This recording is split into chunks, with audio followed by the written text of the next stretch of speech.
Wrinkles आना शुरू होगा, हमारे को टेंडेंस होगा, लिगामेंट्स होगा, लेस इलास्टिसिटी रहेगी, क्योंकि अगर इलास्टिसिटी लेस हुई तो क्या होगा, स्टिफनेस होगा। जैसे मैंने पिछले बार भी एक एग्जांपल दिया था वाटर के पाइप्स का। अगर वाटर पाइप में अगर कुछ डस्ट है या वो वाटर का प्लास्टिक पाइप अगर हार्ड हो जाता है तो कहीं ना कहीं बीच से ब्रेक होगा और जो फ्लो ऑफ वाटर रहता है वो कम हो जाता है। उसी प्रकार से जब कोलाइजिन बनने की जो क्षमता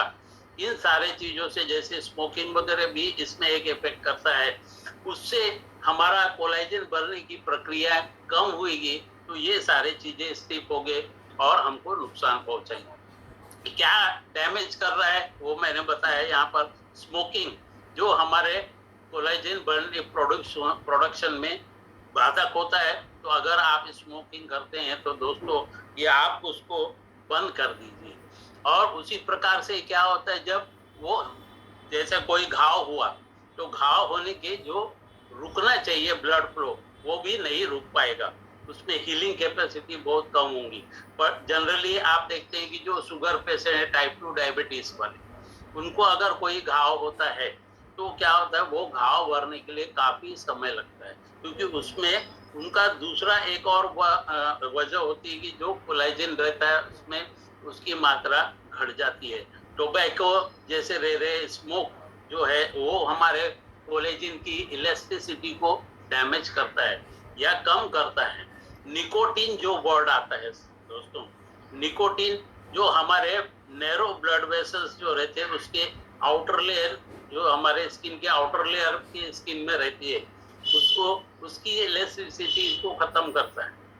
और वो निकोटीन एक्सेस होने से ये प्रॉब्लम्स भी आने शुरू होंगे कि आपका हेल्दी एजिंग जो रुक जाएगा, क्योंकि उसमें जो हमारे न्यूट्रिएंट्स और ऑक्सीजन जो जाना चाहिए हमारे स्किन में वो उस मात्रा में, प्रचुर मात्रा में नहीं मिल पाते और उसके कारण स्किन के जो सेल्स है वो डैमेज होना शुरू हो जाते हैं। यहाँ पर आपने देखा है कि ये डायग्राम दिया जो यंगर स्किन है और ये एजिंग स्किन। तो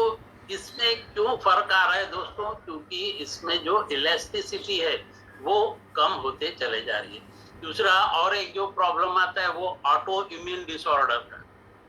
जैसे ऑटो इम्यून कुछ केसेस में होता है तो हमारा क्या होता है, एंटीबॉडीज जो निर्माण होती है कि वो क्या करती है, वो एंटीबॉडी हमको सेव करना चाहिए, लेकिन यहाँ पे कोलेजन को टारगेट करके वो क्या करती है, उसके क्वांटिटी को रिड्यूस करती है। कुछ जेनेटिक चेंजेस जैसे बताया कि एक्स्ट्रा सेल्यूलर में जो बता रहे हैं, उसमें भी क्या होता है दोस्तों कि वो डिसफंक्शंस जब होते हैं उस समय भी क्या होता है कि इसकी जो इलास्टिसिटी कम होती है, कोलेजिन की मात्रा कम होने के कारण ये सारी चीजें भी फर्क में आती है। अगर आपके शरीर में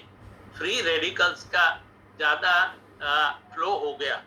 इन कंपैरिजन टू एंटीऑक्सीडेंट, क्योंकि ये भी एक टॉपिक में बताया जा चुका है कि फ्री रेडिकल की संख्या हमारे जो है एंटीऑक्सीडेंट से कम होने से हम स्वस्थ रहेंगे। उसी प्रकार से कोलेजिन जहां पर जो है उसका रिलेशन भी यहाँ पर उसी से दिया हुआ है, क्योंकि अगर फ्री रेडिकल्स है तो हर सेल्स को डैमेज करते हुए